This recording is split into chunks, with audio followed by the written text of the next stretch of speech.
So the impact that climate change is having on African mobility is not singular. These two issues, climate change and migration separately, are fundamental issues for the African continent, nationally, regionally, internationally. But when they come together, they become especially important. But at the same time, we have to consider the complex realities. So again, because there's no one way that climate change affects Africa, there's no one way that climate change affects human mobility in Africa. So you have regions that are affected more by slow onset changes, things like drought and coastal erosion and desertification. Others that are more affected by extreme events. And then you have places where these things converge, where you have at the same time flooding and coastal erosion. Or for some countries, you have the absence of water, drought, desertification in the interior of the country, while you have sea level rise and coastal erosion and flooding on the coastal side of the country. So governing these issues and dealing with them in terms of how they affect mobility is complex. So again, you have to think about how each context, regionally, nationally, locally, has their unique challenges. But there are a few things we can broadly say when it comes to climate change and African mobility.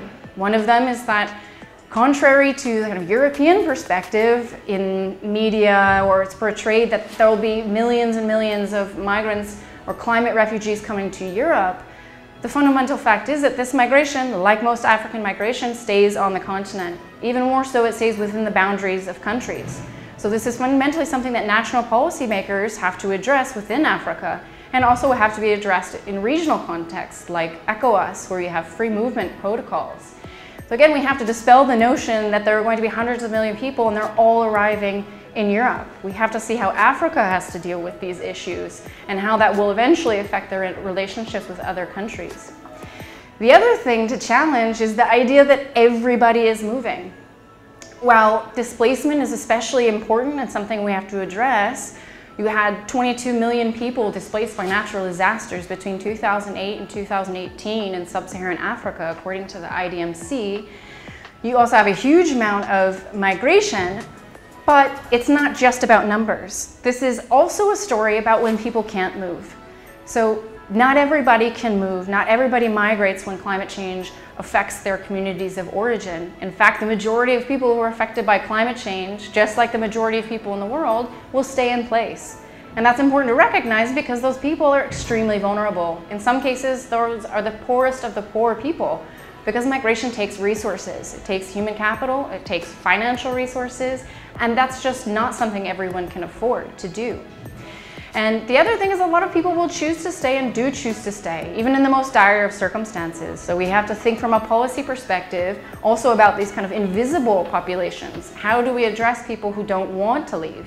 How do we address people who don't know what's happening or what will happen to their local environments? The perceptions of local populations in different African countries about what is happening to their environment. We can't assume that just because what climate data says externally that people are aware of that or understand it. And that's what's important, because how they perceive their environment is what they base their migration decisions off of. And that leads us to another important part of perspectives, and another kind of assumption that we make is that people move away from risk. When they migrate out of climate change, they do that. They leave environmentally dangerous areas and they arrive in safe areas. And in Africa, we know that's also not the case, as it is not the case in many places. So because migration is never just driven by one thing, it's not just about climate, and it's not just what attracts people, being environmentally safe. You see a lot of people who leave rural drought areas and arrive in urban coastal megacities. Now the problem with that is these urban coastal megacities are facing massive coastal erosion and sea level rise and flood risks. So migrants arrive into areas and sometimes they're increasing their displacement risk. So we can't always assume people leave one place that's a safe place A and arrive in a dangerous place A and a safe place B. We have to think about all of the reasons people move and all of the things that attract them, including economic opportunities. And then the last thing that I would say is kind of an assumption that's made is that specifically climate migration is always a bad thing. That when people move because of climate change, it's negative. And Again, in many cases that might be true. When people are forced to leave their homes, whether that appears to be more voluntary labor migration or whether that's direct disaster displacement, of course we want to avoid that. We want to enable choice. But when the choice is there, people don't always consider it a last resort. For some people, it's a priority to move compared to another option, staying in situ, facing food insecurity, for example. And migration can bring benefits. So migration is not always the failure to adapt to climate change.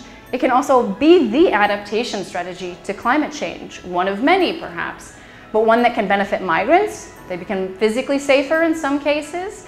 One that can benefit communities of origin through things like financial and social remittances that help people in place adapt to climate change, building stronger, better homes, new technologies and skills that are transferred through the process of migration. And it can be beneficial for destinations, which again, we know globally that migration can benefit destinations through all of the knowledge, the culture, the entrepreneurship, the creation of jobs that migrants bring when they arrive in a city. So climate migration, just like any form of migration, can be beneficial if it's managed properly by policies that don't only want to stop migration. If everything we think about with climate change and migration is about making it so that people don't go, we're forgetting that there's a choice to stay, but there's also a choice to go. And we need to have policies that enable both of those. Because if you don't enable the choice to go, and under the right conditions, you're actually in the long term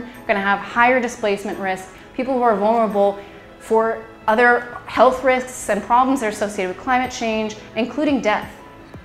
So again, policies have to be well-rounded that treat the complexity of this in Africa and globally.